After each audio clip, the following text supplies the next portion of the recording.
Ey nonkor nafsim, shiddat bilan o'tib ketgan umringga bir nazar sol. Xuddi tushdek o'tib ketdi. Endi afsus nadomatning foydasi yo'q. Imkoning o'z qo'lingda edi. Koshki endi qaytara olsang. Hayot uyqusidan uyg'onib, boqiy hayotga yo'l olding. Oldingda Allohning rahmati jannat yoki tuganmas azobi jahannam kutmoqda.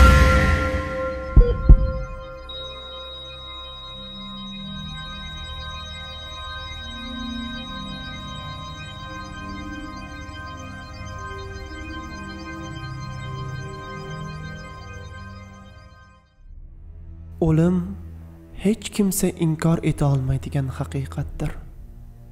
Mana shu qabrlarda yotgan murdalar ham xuddi biz kabi insonlar edilar.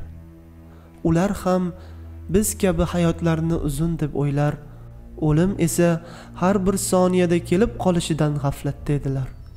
Lekin hozir ular bizlardan ko'ra hayot umrlari qanchalik qisqa ekanligini shohidi bo'lib yotibdilar. Biz ham yaqin kelajakda ularni safidan o'rin olamiz. Kimgadir o'lim foniy dunyodan boqiy dunyoga o'tadigan ko'prik bo'lsa, kimgadir og'ir musibatdir.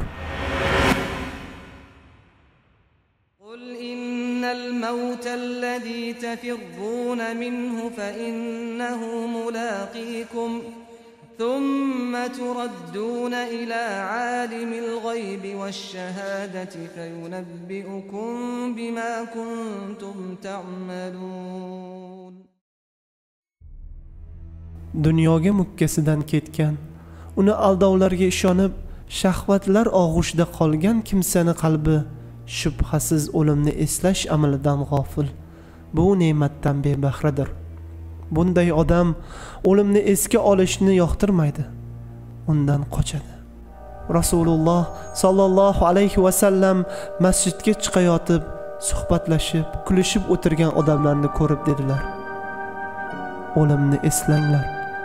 Jonim qo'lida bo'lgan zotga qasamki, agar meni bilganlarimni bilganlaringda kamroq kulib, ko'proq yig'lagan bo'lar edinglar.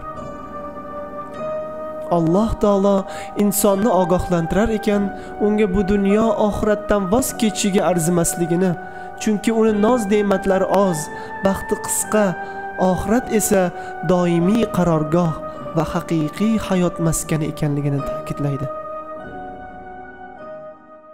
Al-mal wal-banun zinatul hayatid dunya والباقيات الصالحات خير عند ربك ثوابا وخير أملا. O'limni eslash shunday fazilki, bandani oxiratga tayyorlaydi. Yolg'on dunyodan uzoqlashtiradi. O'limdan g'ofillik esa dunyo shahvatlariga mukkasidan ketishga undaydi. Rasululloh sallallohu alayhi va sallam Abdulloh ibn Umarga dedilar: Saharda uyg'onar ekansan, oqshom orzusini qilma. Oqshomga yetganingda sahar orzusini qilma. Hayotingdan o'lim uchun, sog'lig'ingdan xastaliging uchun ulush ajrat.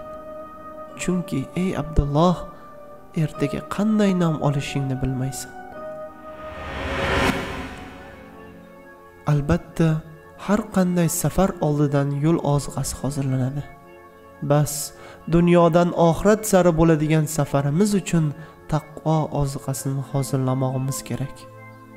Dunyo uchun g'am chekmoqlikning cheki yo'q. O'lim esa insonga naqadar yaqin.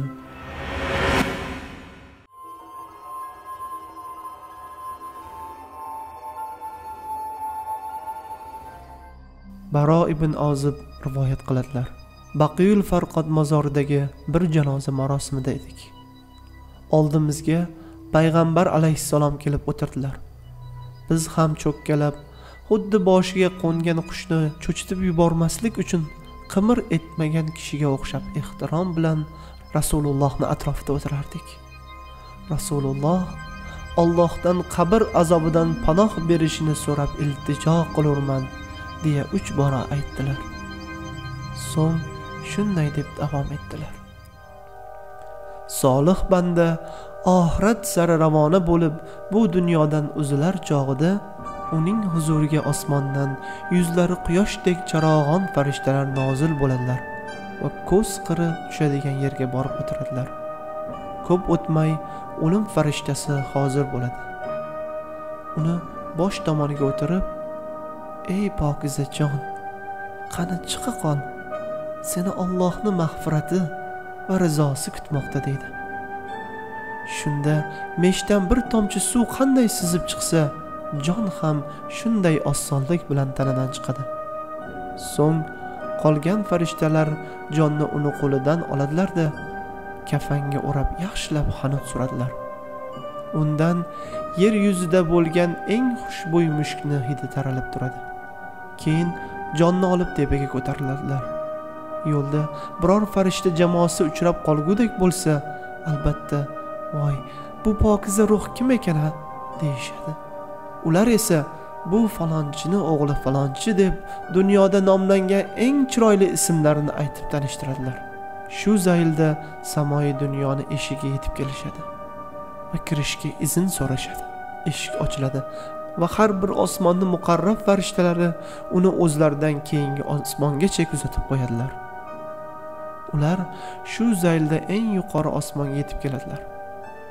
Alloh taolo aytadi: "Bandamning kitobini illiyunga yozinglar, o'zini esa yerga qaytaringlar. Men ularni tuproqdan yaratdim, yana tuproqqa qaytarurman. So'ng yana bir bora tuproqdan chiqarurman." Shunda uni ruhi jasadiga qaytariladi. Keyin esa oldiga 2 farishta kelib o'tiradi va "Robbing kim?" deb so'raydi. "Robbim Alloh." "Dining nima?" "Dinim Islom." "Sizlarga yuborilgan u kishi kim?" "U kishi Allohning elchisi Rasulullohdir." "Bu narsalarni qayerdan bilding?" "Allohning kitobini o'qidim, unga iymon keltirdim va tasdiq etdim." Shu payt samodan "Bandam rost so'zladi, unga jannatdan joy hozirlanglar.